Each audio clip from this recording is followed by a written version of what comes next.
launch a check through SuccessFactors couldn't be easier. You move your candidate to the background check stage, select the candidate,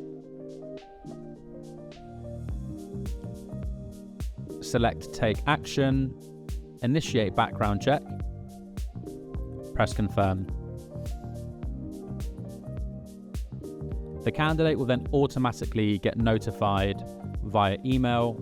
From SuccessFactors, we will take the candidate's full name, email address, and telephone number if they have it.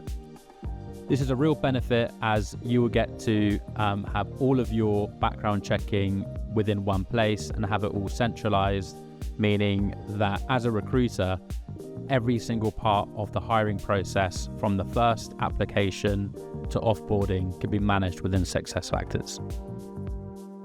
You can get a live update of the candidate status, so whether it's pending and when it's completed, you can get a live access to the report and when the request was submitted as well.